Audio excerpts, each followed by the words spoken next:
is going to send a message to the billionaire class. You can't have it all.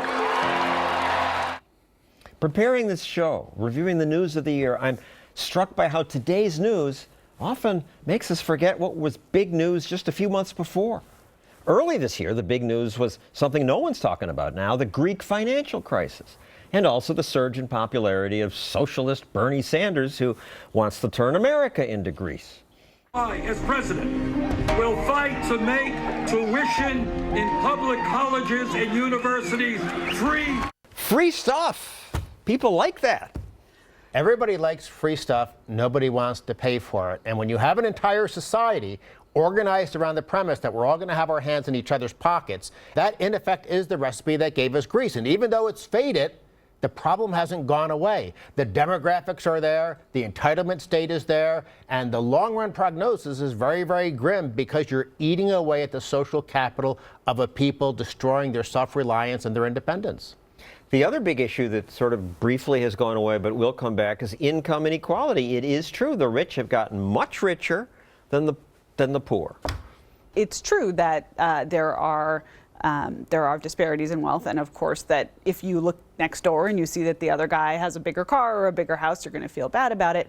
At the same time, I think there was actually just a Pew report that came out showing that the middle class was shrinking a little bit, and everyone panicked. But the upper class, the top quintile, is actually growing and has been growing over the last several decades more quickly. The middle class was moving into the upper class. The middle class was getting richer. Some were going down, right, but more were going up. Right. And some rich people were getting poor, by the way, which is something nobody talks about. Well, listen, Americans want to be able to work and raise their families, and they don't want the boot of government on their neck. The Democrats say government isn't a boot on your neck.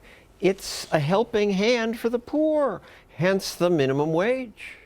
Government has helped the people of Europe into stagnation. Italy has not had any growth in the 21st century, and I don't expect that to change anytime soon. So ask yourself, do you want we're going to take care of each other, give each other free stuff society like Italy?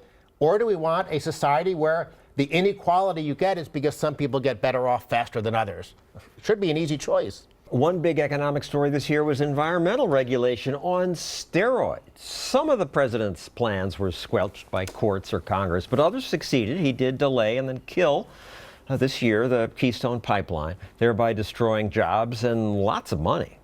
This company had a contract to build Keystone's pipes. Now they sit in this warehouse. The owner calls it a steel wasteland. You know, you can see the dust that's collected over the years. There's probably $3 to $4 million sitting here. Why any company would want to build in America when you wait 7 years and then get turned down? Sure. I don't know. Well, it's unprecedented how this president has been able to kill an industry, and that's the coal industry. Remember, before he was first elected, he wanted electricity prices to skyrocket, and he wanted to bankrupt the coal industry, and he's met that objective. We have a chart of how the stocks have gone down. It's unbelievable, and the government has killed an industry. So what? It's a filthy industry. We can get energy from natural gas. Well, tell that to the coal miners, who this is all they know, this is all they do, who work hard and they're supporting their families, and they've been decimated, and it's heartbreaking to see them when they lose their job, because what else are they going to do in these communities? These communities are ghost towns. At the same time, though, the administration is completely schizophrenic about, for instance, heavily subsidizing very carbon-intensive industries like the airline industry. So we have the Exim Bank, which has been a real controversy this year, and a great look, by the way, at— And got restored. It's cutting even just the smallest, most obviously corrupt crony capitalist institutions still basically didn't happen. And that's just giant chunks of money taken from the American taxpayer and dumped into the hands of Boeing. When I asked those of you who follow me on social media what news story in 2015 should teach us something, Earl Hutchinson on Google Plus replied, the failure of Obamacare. So it hasn't totally failed, but now the leaks are showing.